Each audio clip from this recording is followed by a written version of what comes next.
नमस्ते दोस्तों, आपका एक बार फिर से स्वागत है आपके अपने YouTube चैनल सत्य सनातन में। आज हम एक बहुत विशेष रिपोर्टिंग लेकर के आए हैं। आप लोगों ने देखा होगा कि मजबूर इस्लाम नाम के एक मंत्री ने, जो कि दिल्ली का एक मंत्री है, उसने एक धमकी भरा पत्र लिखा था और अब उसके ऊपर देशद्रोह का मुकदमा चल रहा है। उस पत्र में उसने धमकी दी थी कि वो अपने अब्बा जान से शिकायत कर देगा कि किस प्रकार से भारत के अंदर उन लोगों के ऊपर अत्याचार हो रहा है। इसके ऊपर बहुत बड़ी एक मीटिंग बैठी, बहुत सारी जो जांच एजेंसियां वो बैठी, उनको कहीं से लेकर कहीं तक भी इस बात का इल्म नहीं हो पाया कि इन लोगों के ऊपर जुल्म और सितम हो कहाँ रहे हैं।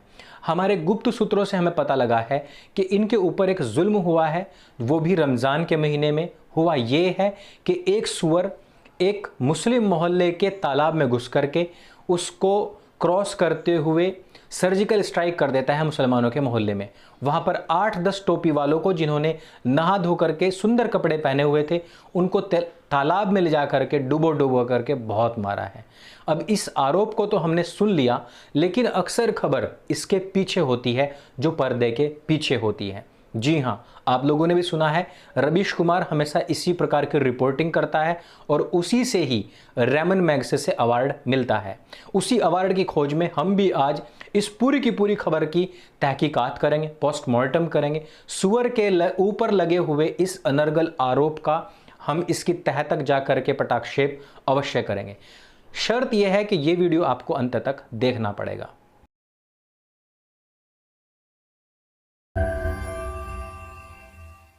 तो दोस्तों, हम बात कर रहे थे मजबूर इस्लाम की, जिसने कि एक पत्र लिखा है अपने अब्बा जान को, और उसके अब्बा जान ने एक सस्ते रिपोर्टर का इंतजाम किया है। अब आप तो जानते हैं कि सस्ते रिपोर्टर कहाँ मिलते हैं। सस्ते रिपोर्टर मिलते हैं पाकिस्तान में। तो पाकिस्तान से एक मियाँ लांडे खान नाम के रिपोर्टर का इंतजाम किया गया। मियाँ लांडे खान अक्सर जानवरों से बातचीत करने में पहले से पहले ही बहुत फेमस हैं। पाकिस्तान में बहुत अधिक ज़्यादा स्तर पर जितने भी हमने जानवरों से कन्वर्सेशन करते हुए रिपोर्टर्स देखे हैं, उनमें सबसे ऊपर नाम मियाँ लांडे खान का ही आता है। वो भैंस से, गधों से, खच्चरों से सबसे बातचीत कर सकते हैं। इस बार जो उनको टारगेट मिला था वो मिला था एक सुअर के इंटरव्यू का, और ये वही सुअर है जिसने मुस्लिम मोहल्ले में जाकर के सर्जिकल स्ट्राइक की और इसके ऊपर आरोप भी लगा है। अब आप तो जानते ही हैं कि पाकि चीनी भाई भाई, पाकिस्तानी रिपोर्टर ने जो पूरी की पूरी रिपोर्ट है वो लिखी चाइनीज़ लैंग्वेज में है। बहुत मुश्किल से, आप लोगों की बहुत डिमांड के ऊपर, हमने इस पूरी चाइनीज़ कन्वर्सेशन को डब किया हिंदी में, और हम आपको ये पढ़ करके सुनाएंगे कहाँ पर मियाँ लांडे खान ने कौन सा क्वेश्चन किया और सुअर ने उसका क्या आंसर किया है। तो मियाँ लांडे खान का सबसे पहला जो क्वेश्चन था वो ये था कि आपने ये मुस्लिम मोहल्ले में जाकर के सर्जिकल स्ट्राइक क्यों की। लेकिन मियाँ लांडे खान आगे लिखते हैं कि ये सुअर जो है ये बहुत ही होशियार सुअर लगता है। इसने मेरे क्वेश्चन के बदले एक क्वेश्चन दाग दिया और उसने पूछा कि जो पाक में रहने वाले मुसलमान हैं वो तो हुए पाकी, लेकिन जो हिंदुस्तान में रहने वाले मुसलमान हैं वो क्या हुए, क्या वो नापाकी हुए। अब ऐसे में मियाँ लांडे खान फंस जाते हैं और उनको यही कहना पड़ता है कि जी हाँ, वो नापाकी हैं। इस पर सुअर ने आगे बढ़ते हुए कहा कि ऐसे लोगों को मैं सिर्फ वहां पर नहलाने के लिए गया था। उसका रीज़न था कि पवित्र महीना चला हुआ है और वो लोग नहा नहीं रहे थे, और मैं क्योंकि उनका भाई हूं, मैं उनका मित्र हूं, मैं उनका दोस्त हूं, इसलिए सिर्फ और सिर्फ मैं नहा धो करके उनसे मिलने के लिए गया था। मैं पूरे के पूरे तालाब में नहाते हुए इस छोर से उस छोर तक गया, और इसको सर्जिकल स्ट्राइक का नाम दिया जा रहा है। जब मैं अपने दोस्तों से, अपने भाइयों से, अपनी जात के लोगों से गले मिलने लगा तो मेरे ऊपर लाठी डंडे बरसाए गए, मुझे मार पीट करके वहाँ से भगा दिया गया, जबकि मैं वहाँ पर उनसे प्यार से उनके साथ में खेलने के लिए गया था। जी देखिए, अब मियाँ लांडे खान को आगे बढ़ते हुए यह है सुअर बताता है कि देखिए, इससे किसी की भावनाएं आहत हों तो वह उसकी प्रॉब्लम है, वो मेरी प्रॉब्लम बिल्कुल भी नहीं है। क्योंकि ऐसे महीने में हम सबको आपस में भाईचारे के साथ में रहना चाहिए। हम एक कौम के लोग हैं। अगर वो लोग मुझे प्यार नहीं करते हैं तो उसमें उनकी प्रॉब्लम है, मेरी प्रॉब्लम नहीं है। ऐसे मियाँ लांडे खान ने उनको बीच में रोकते हुए कहा कि आप और वो लोग भाई भाई भला कैसे हुए। ऐसे में सुअर ने बड़ी ही चालाकी से आंसर करते हुए कहा कि देखिए, हम भी इतने ही बच्चे पैदा करते हैं और वो भी इतने ही बच्चे पैदा करते हैं। Similarity number 1। दूसरी, हम भी पैदा होते हुए इतने ही साफ सुथरे होते हैं, इतने ही गोरे चिट्टे होते हैं, वो लोग भी पैदा होते ही इतने ही मासूम, इतने ही सॉफ्ट और इतने ही गोरे चिट्टे होते हैं। लेकिन समय के साथ साथ जैसे ही हमारी संगत बढ़ती चली जाती है, हम भी गंदे और मैले कुचैले होते चले जाते हैं, हमारी जो सोच है वो भी गंद खाने वाली हो जाती है। और जैसे जैसे वो लोग बढ़ते चले जाते हैं और अपने आसपास का जितना भी उनका संगत है उसमें बढ़ते चले जाते हैं, तो वो भी गंदे होते चले जाते हैं, उनके अंदर की सोच भी इतनी ही गंदी होती चली जाती है। ये हुई दूसरी सबसे बड़ी समानता। तीसरी चीज, उनको भी गंद में रहना पसंद है और हमको भी गंद में रहना पसंद है। चौथी चीज कि हमको भी जिधर बैठने उठने से मना किया जाता है वहां पर उठते बैठते हैं, और वो लोग भी ऐसे ही हैं। और जो सबसे बड़ी चीज है जो इस तरफ इशारा करती है कि हम और वो भाई भाई हैं, वो ये कि पवित्र पुस्तक में भी हमको मारने के लिए पूरी तरीके से प्रतिबंधित किया हुआ है। हमको मारा नहीं जा सकता है, हमको खाया नहीं जा सकता है।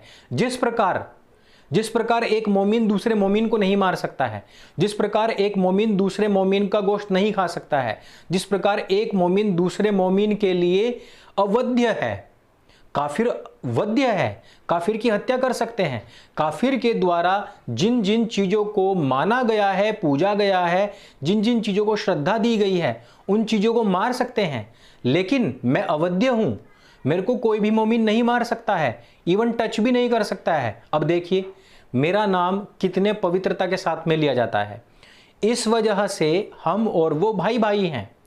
इस पर मियां लांडे खान का जो क्रॉस क्वेश्चन था वो ये था कि उन्होंने कहा कि नहीं, तू अपवित्र है, और अपवित्र का नाम तक लेना भी वो लोग अपनी जबान से गंदा समझते हैं, तेरा तो नाम तक नहीं लेते हैं। तो इस पर उस होशियार सुअर ने क्रॉस क्वेश्चन के ऊपर क्रॉस आंसर देते हुए कहा कि अगर मैं इतना ही अपवित्र हूं तो पवित्र पुस्तक में मेरा नाम 3-3 बार क्यों, बार बार मेरा नाम लेकर के वहां पर लिखा क्यों गया है?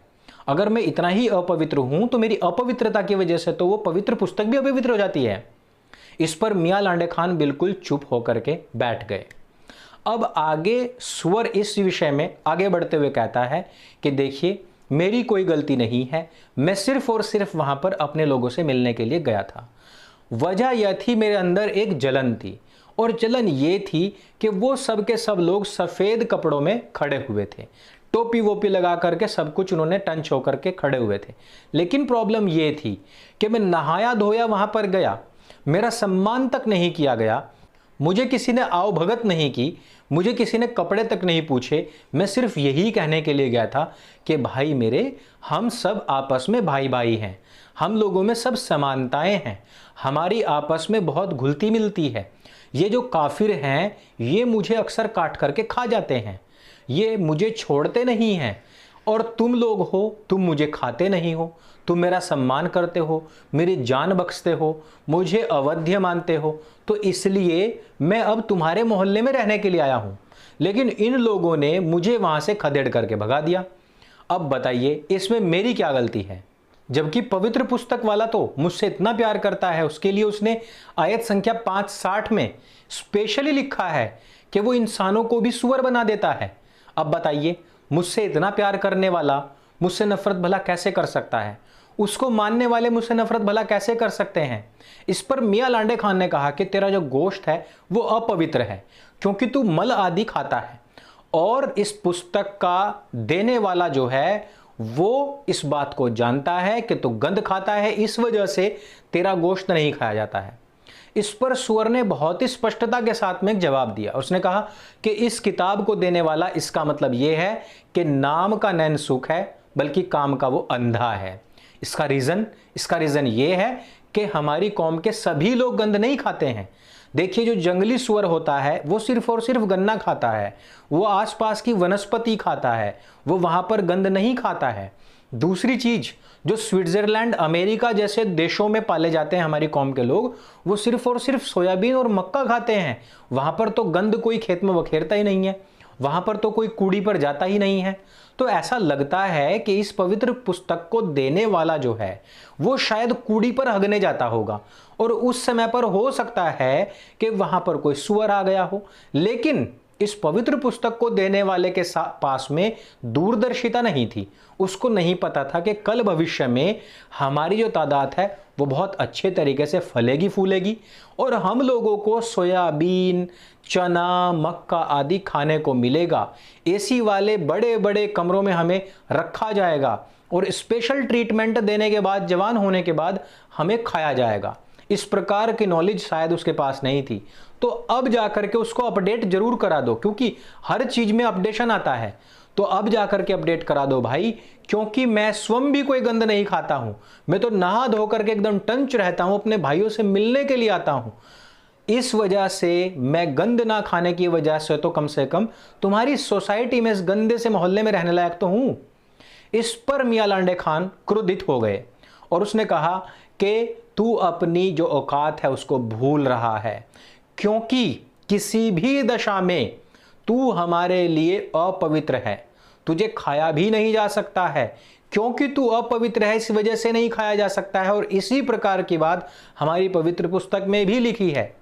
लेकिन मैंने आपको पहले ही बताया कि मियां लांडे खान इस इंटरव्यू को लेने के बाद में खुद इस बात को मान गया था कि ये सुअर जो है वो बहुत समझदार है। इस सुअर ने इसके बारे में भी बताया और उसने कहा कि नहीं, इस पवित्र पुस्तक की दोनों आयतों के नीचे पढ़ करके देख कि मजबूरी में भी मोमीन मुझे खा सकता है। मजबूरी में भी मोमीन मुझे खा सकता है, दोनों आयतों के नीचे लिखा हुआ है। इसलिए मैं पूरी तरीके से भी वर्जित नहीं हूं। अगर कोई मजबूर है, भूखा है और उसके सामने कुछ नहीं है और मैं मिल गया उसको, तो वो खा सकता है। अब ऐसे में मियां लांडे खान की बोलती पूरी तरीके से बंद हो गई, क्योंकि जिसको ये लोग अपवित्र कह रहे थे वो स्वयं पवित्र पुस्तक के विषय में इनसे ज्यादा जानता था। अब ऐसे में जब मियां लांडे खान की बोलती बंद हो गई, ऐसे में सुअर बहुत बुरी तरीके से मायूस हो गया। उसका चेहरा बुरी तरीके से लटक गया, होठ बाहर निकल आए। अब उसने सिर्फ आखिरी क्वेश्चन किया। उसने कहा कि आयत संख्या 2:173 और 5:3 में कहा गया है कि मुसलमानों, मोमिनों, तुम मुर्दा मत खाना, कभी भी मुर्दा मत खाना। लेकिन मुझे एक बात बताओ कि कौन है वो जो जिंदा खाता है? जिंदा कौन खाता है? सबको मुर्दा ही खाना पड़ता है। जैसे ही उसकी गर्दन पर छुरी चली वो हो गया मुर्दा। लेकिन तुम लोगों को तो मुर्दा खाने के लिए मना किया गया है। तो अब मुझे ये बता कि मुर्दा खाते क्यों हो, जिंदा क्यों नहीं खाते हो? ऐसे पे मियां लांडे खान का भी मुंह लटक गया। उसके पास में इस प्रश्न का कोई उत्तर नहीं था। वो चाहता तो वो बता सकता था कि इसमें यह कहा गया है कि जो मरा पड़ा हुआ है उसको नहीं खाना है। लेकिन होशियार सुअर ने क्वेश्चन ही उस तरीके से पूछा जिस तरीके से वो वाजिब बनता था। अर्थात पवित्र पुस्तक को देने वाला यहां पर भी गच्चा खा गया और उसने कह तो दिया कि मुर्दा नहीं खाना है, लेकिन शायद उसके पास में जो कॉमन सेंस होता है वो नहीं था, क्योंकि खाया तो मुर्दा ही जाता है। बात मुर्दे की हुई है और सुअर ने यहां पर मियां लांडे खान को लपेट दिया।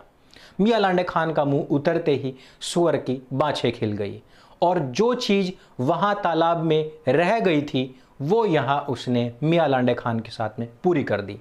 अर्थात अब वो मियां लांडे खान के गले से चिपक गया और लुढ़कते लुढ़कते लुढ़कते लुढ़कते तालाब में गिर गया। और वहां पर उसने जाकर के मियां लांडे खान के साथ में वो सारी खुशियां मनाई जो वो उस मोहल्ले में मनाना चाहता था। इस वीडियो में सिर्फ इतना ही। अगर ये इंटरव्यू आपको अच्छा लगे, जानकारी से भरपूर लगे, तो उसको सब लोगों के साथ में अवश्य शेयर करें। इस वीडियो का उद्देश्य किसी की भावनाओं को आहत करना नहीं, बल्कि एक छोटा सा व्यंग है। हमको किसी भी जानवर को अपवित्र नहीं मानना चाहिए। यह सभी ईश्वर द्वारा प्रदत्त जानवर हैं। खामखा एक तालाब में नहा रहे किसी प्राणी को यदि आप जबरदस्ती लाठी, डंडे, पत्थर और गोली मारने की बात करेंगे तो वो उसका प्रतिशोध अवश्य लेगा। उसके बाद में स्वयं से घृणा करना या पशुओं से घृणा करना, किसी जीव से घृणा करना जो कि ईश्वर द्वारा प्रदत्त एक अमूल्य भेंट है इस पृथ्वी के ऊपर, उससे घृणा करना एक बहुत बड़ा पाप है जो कि अक्सर होता रहता है और हम जीवों से नफरत और जीवों की हत्या कर देते हैं। यह नहीं होना चाहिए। जीवों से हमें प्रेम करना चाहिए। मेरे संग बोलिए सत्य सनातन वैदिक धर्म की जय। जय हिंद, वंदे मातरम।